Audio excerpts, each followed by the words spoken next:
We have the first virtual podcast episode. Yeah, breaking new ground. Yeah. Everybody gets to see my bedroom. It's a little unsettling. It's clean though. I see you out here. I may have had to do some touch-ups right before this. But hey everyone, welcome to Without a Roadmap. My name is Yonas, and I'm a PM at Parlor. This is a show for product people who don't have all the answers. Today, we're joined by my co-host. Want to introduce yourself? My name is Cam and Curry, also a PM at Parlor. Parlor is a startup located in downtown Boston. Today, we have John Papale, my good friend. Known him for a long time since our BU days playing basketball together. He's a customer success manager over at Zappi. So, John, why don't you go out and give a shout out to yourself? Yeah, thanks, Cam. Like Cam said, I work at Zappi here in Boston in the Seaport. And that picture behind Cam's face is actually mine. So shout out to that nice massive pic in the background. Nice frame.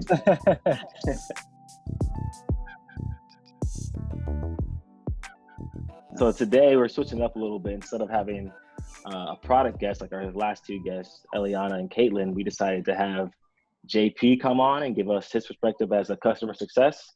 I had the lucky privilege of begging him to come on the show since he's one of my good friends, so I kind of forced him to do this. So appreciate you hopping on the show. Why don't you just get started with kind of going over your background, how you went from sales over to the coaching at BU for a couple of years and then back into the corporate life and customer success. Yeah, it's definitely been. Well, first off, I'm happy to be on the show, despite the intro. I think I'm one of the few people who had the privilege to hear the lost episode, the first tape. Oh yeah. One of the first nine. Day one fan. Yeah, I've been a fan since day one, so I do appreciate being on here. But yeah, like you said, I feel like I've had a pretty unique journey since graduation. I worked for a year in sales at a cybersecurity company called Carbon Black out in Waltham. And after about a year doing that, just was a typical 23-year-old who didn't love what he was doing and didn't really know what to do. So given the fact that I played basketball my whole life, I thought I'd give it a try to coach in college. And I did have the opportunity to get my master's while I coached at BU the past 2 years. And then upon finishing my master's, I was looking to leave the college coaching world. I had a lot of fun. It was a great experience, but not something that I personally wanted to do for the rest of my life. And I just tried to tie all my experiences together, think about what it is that I thought I would excel in, what type of company I wanted to work for, and just started looking around Boston and ended up here at Zappi. Awesome. Yeah, I want to give a quick shout out to the Boston University Terriers who just punched the ticket into March Madness. Unfortunately, the tournament's been canceled, but still had to give a shout out to my guys over there. Nice. Yeah. So John, can you tell us a little bit about the transition from sales into customer success? I'm curious, why you thought you might, find yourself more happy in that sort of role and maybe what sort of overlap you've seen across the two roles. Yeah, absolutely. For me personally, it just came down to what I thought my personality and my strengths were best suited for. I think it takes a certain type of person to excel in the sales role. And I just felt that I'm more of a nurturing relationship, helping people out type of person. And I felt like that fit customer success much more than sales. I always used to joke around that I was way too nice. Like I would be talking to folks, and as soon as I had one objection, I'd be like, "Oh, okay, that's fine." So, that it was more of a personal decision. I just felt it was a better fit for my personality. So that's kind of why I made the transition. I feel that they've had us try our hands with sales a little bit, and yeah, I don't know if it's the best fit for me. We got to do what you got to do. Startup lifestyle. Everybody wears many hats, but yeah. Getting those no opens on emails. I spent all this time crafting, personalizing it. You don't even open it. Yeah, that's hard. So I feel you. Yeah. It hurts. It definitely hurts. It does. Can you kind of let's go over like customer success? Because to me, it's a fairly new role in my eyes, and maybe just generally to everybody else too. So kind of just go over like what customer success is, what are like your day-to-day responsibilities, and like how does that kind of differ from like an account manager? Yeah, well, I think to your point, no one really knows one definition for it. I think it's different at every company, just because every company has a different offering, right? So a customer success person at one company may just be in charge of renewing contracts and being that day-to-day account manager. And then for myself, that's really not what my day-to-day is at all. I view it as a partnership. More of a partner for our customers to help them get the most value out of Zappi and our platform. So I think, to answer your question, what customer success is, I think it can be a lot of things, and it really ends up coming down to what the company does. And what's, in your opinion, what sort of metrics would a customer success team be responsible for? I'm kind of, I feel like that seems like there's a lot of overlap between CS and product, and I'm curious where the overlap is, and maybe what falls outside of the realm of what product people should do and what y'all should focus on. Yeah, that's a great question. For me, I think they definitely should be aligned, because at the end of the day, we're working with the customers and obviously on the front line of their experience with the product. So we want to make sure that the feedback that we're tying back to the product team and what our goals are and what we're working towards on a daily basis, it needs to align with making the product the best that it can be for our customers. In terms of what those hard metrics are, I think, again, I think that's a tough one, just because it is a newer role in the last 10 years or so. So I think a lot of folks are trying to nail that down. I know it's something that even here at Zappi, we have discussions about what we feel is best for us to be measured by.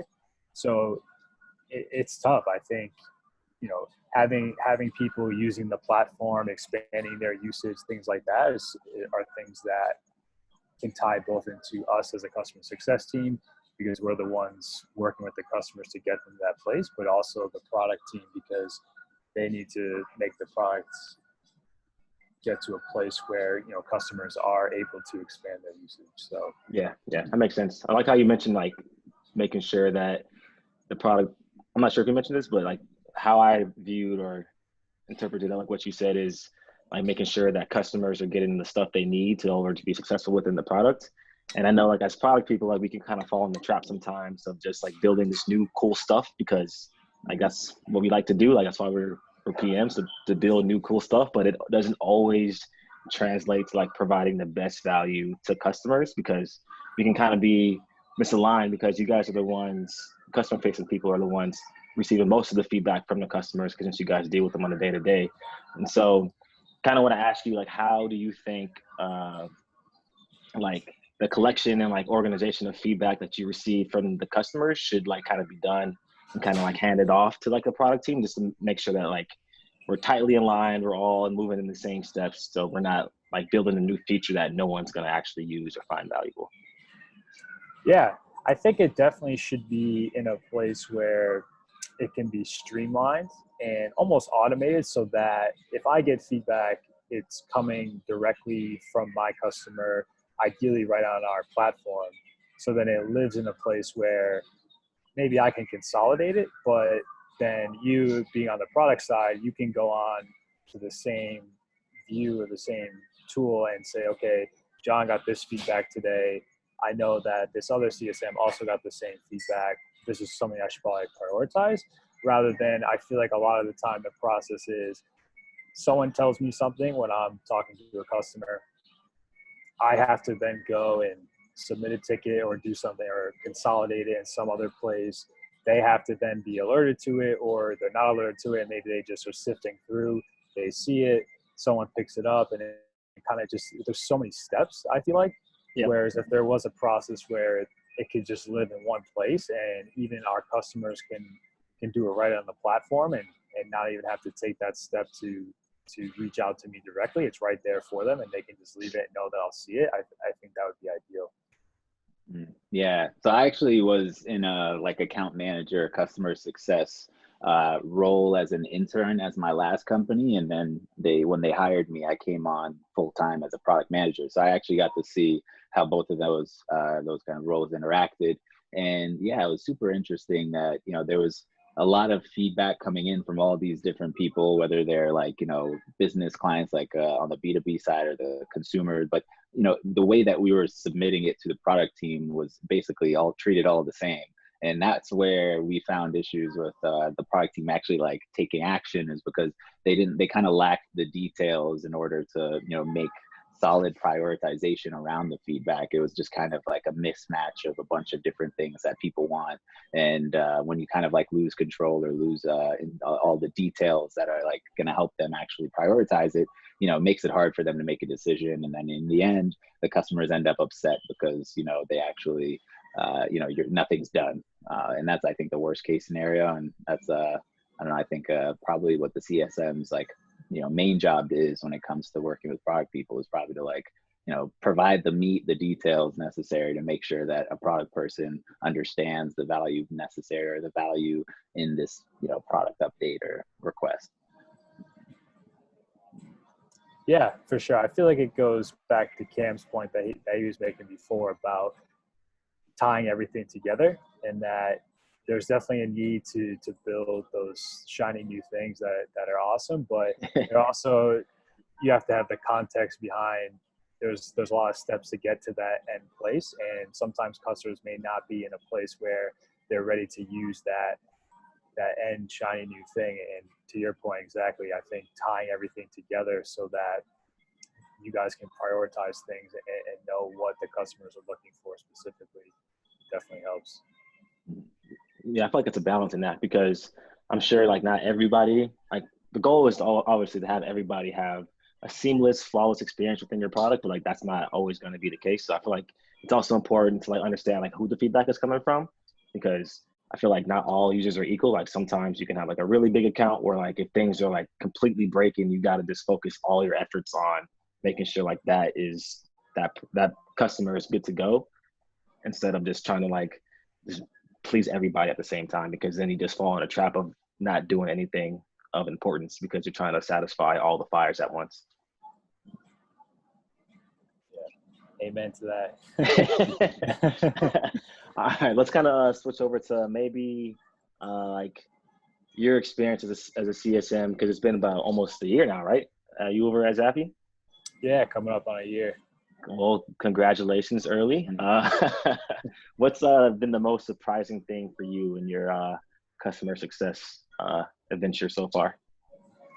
Yeah, there's been two main things that I found to be surprising in this role. The first one being that it's really refreshing to see that some customers really are willing to invest in your product and your company and go along the journey with you, and knowing that what you have isn't a finished product, and it never is, right? But they're willing to invest time by whether it's giving you feedback or testing things when they're in alpha. It's really cool to see that there are people out there that are customers, but they also care about your company. They appreciate the work that you do for them, and they're willing to in turn help you out and invest their own time and some of their effort to make your company and your product better. Yeah. And then go ahead. No, go ahead. No, I was just the other part of that would just be that I think there's a tendency when you are working with customers and people who are giving their money to use your product, you feel like you can never tell them no. But I found that when you can find the right way to push back on customers and be more of that trusted advisor and telling them when your product can't help them and they need to look elsewhere, or just pushing back because they trust you to make the right recommendation. That's also been a surprising thing for me, because I think when you first come into it, you're like, I have to always do what they say. I have to make sure that whatever they say has to get done. And you kind of get to a place where you realize that you're more of a partner, and you can push back and you can say no, and you can steer them other directions. Mm-hmm. Yeah, and that's a strategic balancing act, because a lot of times, like, you know, you obviously have business objectives and priorities in mind too. And while, you know, making sure the customer is happy is one of them, sometimes, you know, it isn't the highest priority.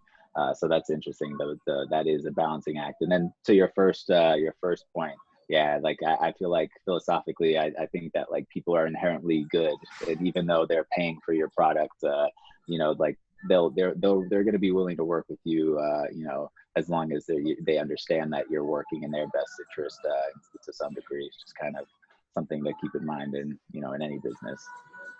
Yeah, for sure. Like Jonas and I were just talking to another PM, just like a quick networking chat earlier this week from a pretty successful startup, I would say.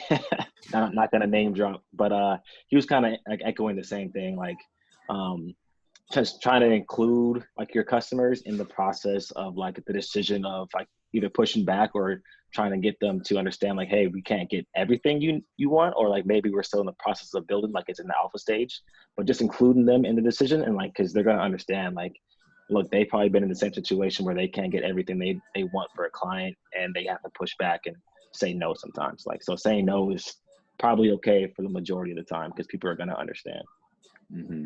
Mm-hmm. And then letting them know that like, even when, you're not showing them something, that you're constantly working on something is like goes such a long way. So that's the importance of people who are working directly with like clients and account manager roles. It's like, hey, like we're pushing this out. I know it's not what you wanted, but we're working on behind the scenes. It goes a long way in letting them know. Yeah. Since JP John is the is the customer facing person here, I did have like a question for you to kind of help us out. So Jonas and myself are dealing with a lot of customers, and we are PMs, but primarily it's my first time dealing with customers directly.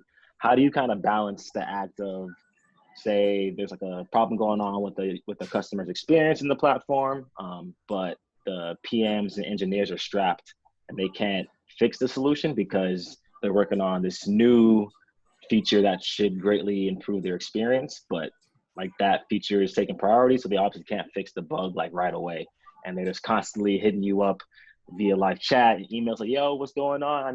This is not working for me." Like, so how do you kind of try to deal with that balancing act of, stuff isn't working correctly, but the team is strapped because they're trying to deliver this big new feature? Yeah, that's a great question. I mean, it's obviously a challenge, right? And there are instances where it's just tough because there's not much that can be done. But the one thing I would say is, as a CSM, I feel like you become an expert in your product almost, I believe, just as much as the product folks are. Obviously, for sure, they'll have that behind the scenes context of what goes into it. That goes way over my head. But but where I'm going with that is I think the key to that is to being able to provide workarounds for them and understanding that, okay, you may not be able to do what you're trying to do, but why don't we try this? And it may not get us exactly where you're trying to go, or it may take more steps than you're originally used to, but providing those workarounds for them while folks can work on the solution in the background, I feel like that's the key thing. Obviously, there's going to be times where there are no workarounds, like something's just broken, and those get the urgent care that they need. But there are times where something does happen and it does change a customer's workflow. And instead of just saying, hey, it's broken, I'll get back to you when it's finished, I think working with them to say, okay, this is the problem and here's how we can work around it while our team works on a solution is the best way to go. Yeah, I like that. But yeah, that's never an easy situation. I definitely dealt with it. In some cases, like there isn't even a workaround, and I'm kidding. Like that's where your charm comes into play. Yeah. Well, hopefully you've gotten to a place, right, where you've built a little bit of rapport with them and you're interacting on a daily basis, and this is a human thing. So when those instances occur, hopefully you have that relationship where you can just be honest and say, hey, this is an issue that we need to fix and we need some time. Yeah, for sure. That's interesting. And even from the product side, like we're acting as our account managers or customer success managers right now. We're seeing that, building the relationship is definitely essential, because especially on the earlier side, like with that relationship, you get so much more than just a client. You get a beta tester, you get somebody who's gonna like let give you great feedback. And yeah, that's the CSMs are essential for that. Yeah, speaking of them being so essential, because I believe like now being like on the ground floors of a startup and like seeing how like difficult it is actually interacting with like like the challenges and the pressure you face with actually dealing with people that pay your company money to use your product. Um, as like a PM, like still growing into like how I do my work as a PM and this my overall role and expertise as a PM. How do you think um, like a PM and the customer success team should try to just coordinate and align themselves together? So I feel like as companies grow, like obviously you have to get more structured and introduce more processes around how teams work together, introduce new teams. So kind of just want to hear your thoughts on how you would implement like a customer success team at like a startup company. Yeah, I think in that small stage, it's just imperative that you're working hand in hand, in my opinion, because as we were talking about before, folks in my position, they're going to be on the ground level working with the customers, getting that feedback. And the key is delivering something that your customers want and need, right? So I think it has to be constant communication. I think you have to be working together. And I think something that I've experienced here at Zappi, which I think is unbelievable, it's awesome, is that we have PMs that they want to talk to certain customers. They want to have monthly chats with them. They want to hear their feedback so that they can make the product that they're working on the best it can be for customers. So I think it has to be a hand-in-hand relationship. I don't have the answer for those bigger corporations, like you said, where it's a lot more red tape to go around in processes. But I think, especially for you guys, or even for us that we're smaller, I think you have to work hand-in-hand, because at the end of the day, we're all just trying to satisfy our customers, right? That's the key. So I think we have that context, and then you guys have the expertise behind the product. So it has to be a pretty regular working relationship. Yeah, so like I like that. In a dream scenario, I guess not even necessarily where you are now, but is there like a playlist or like a workflow or set of workflows in mind that you think would be kind of the best way for CS and and product teams to work together? Yeah, or maybe even some tips for like how teams may be able to improve the way they're doing it now. Yeah, well, I think both parties have to be open to feedback and just honest conversations about what maybe needs to get done versus what can actually get done. I mean, I think just what I was saying before, having PMs that will meet with certain customers, obviously can't meet with all of them, but whoever the CS team maybe feels is a reliable source for good feedback, meeting with them once a month. I think having the CS leader meet with the PMs once or twice a month and consolidating the rest of the team's feedback, and then going to them with recommendations or priorities that are coming directly from us. I think those are really important things. Yeah, I definitely agree with that. I feel like my limited experience, that the PMs and customers should be very tightly aligned, and even the PM should be on the calls with the clients and the customers with obviously the CSM there to like kind of lead the conversation, but they should just be there to hear the feedback firsthand. Yeah, absolutely. And the nice thing now with all these new technologies is you can record all your calls and just like the person after them. But again, I do think there's just a ton of value in having them sit down with certain customers every so often and hearing that feedback right from them. Yep, for sure.